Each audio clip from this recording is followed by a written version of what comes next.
Hello and welcome to Money in Mouth Productions, a YouTube channel dedicated to character growth. Please hit that subscribe button, hit that like button, and please, guys, hit that share button.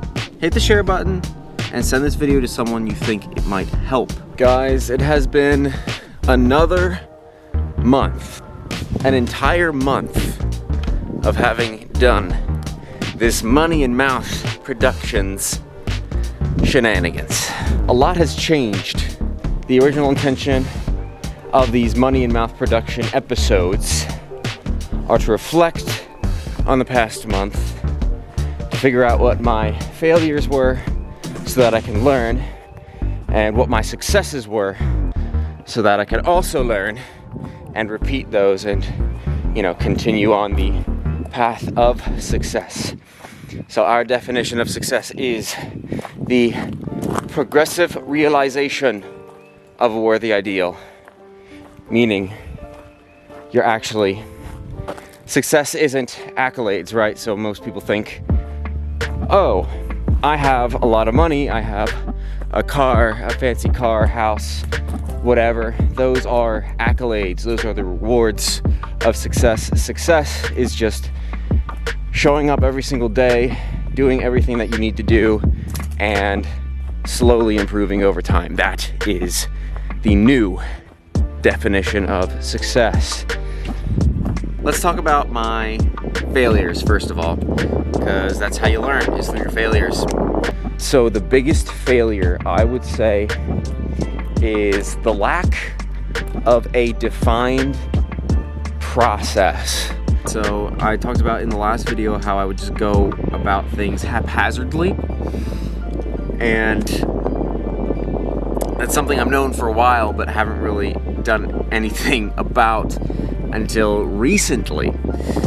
And the way I have corrected this was literally just outlining my days and just knowing what I wanted to do hour per hour. So I literally have a piece of paper that I've written out Monday, Tuesday, Wednesday, Thursday, Friday, and what I'm doing hour per hour, so that I know what to do, so that I'm not going in blindly stumbling over whatever task may be in front of me, or not even knowing what tasks might be in front of me. So the way I set it up is I have, like I said, the week, and I have miscellaneous tasks that I know need to be done by the end of the week. And yeah, so whatever tasks I do, I check off. Whatever tasks I don't do, I don't check off, and they get transported over to next week. I don't really remember what I was talking about in the last episode because that was mid-February. It was a decent amount of time ago. What I do remember was that, one, I got sick, and because I got sick, everything was thrown off.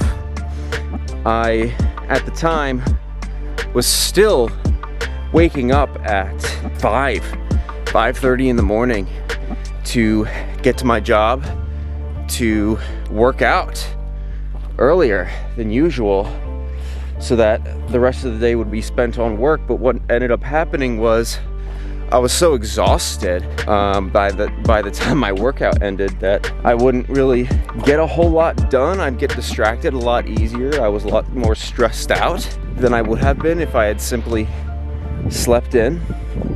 So that is a huge improvement I have made since the last episode. Was I've been getting a lot more sleep. All right, let's talk about our successes. At the beginning of this, the redo of my channel, I was talking about how one of my goals was to get down to 15% body fat. Well, I am slowly making my way there, baby, because I have dropped a single body fat percentage. Yes, thank you. Applause is the appropriate response. Thank you very much. I appreciate that. Yeah, if nothing else, it really just showed me that I'm moving in the right direction. I am making progress, which means I'm successful. So I do know that it will probably be harder in the future to make similar progress. So we'll see how this goes next month. But my hope is that I'm able to sustain this. So hopefully 1% body fat month over month. I also want to talk about my reading process because finally, After all these years, after all this time, I finally have found a reading process that I've been able to stay consistent with. Or I get my mindset around this process is I am treating my everyday life as if I were a student in college. And I am my own professor, giving myself my own assignments. There are no specific assignments, it's more so just, you know, treat the text, treat the material, not as like entertainment reading, but as learning reading, as in you're actually trying to learn what it is you're reading.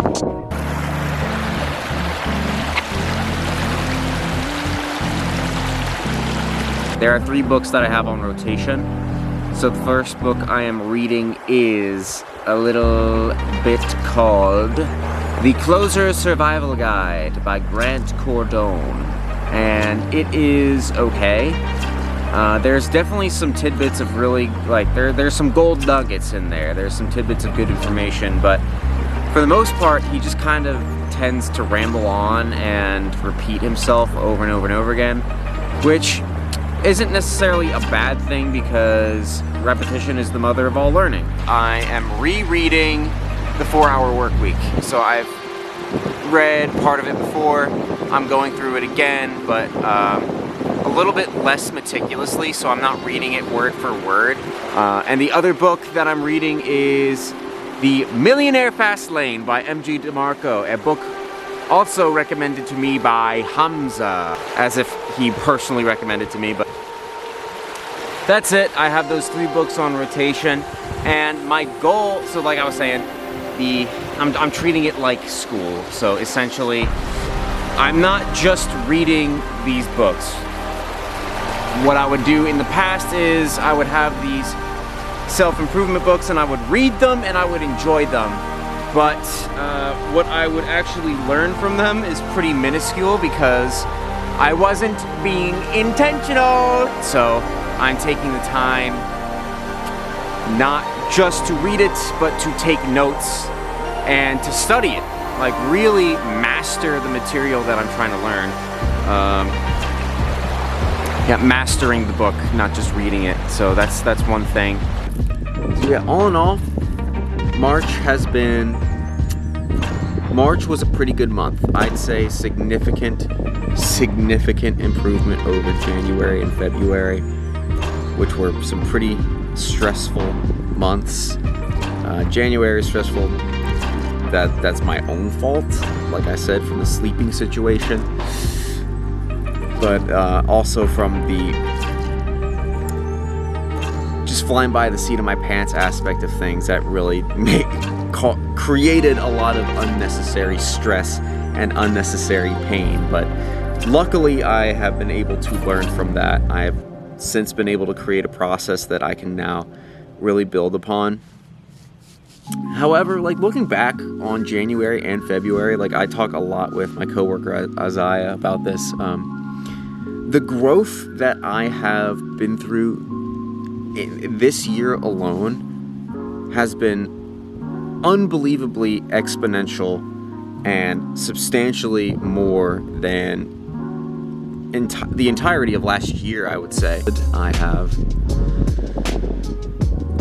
taken these failures in stride and have stayed persistent. So my hope for myself, for you, future me, is that you stay persistent. Keep doing what you need to be doing. It takes pain. It takes pain in order to grow. So yeah, once again, y'all, thank you all for watching, and I'll see you in the next one.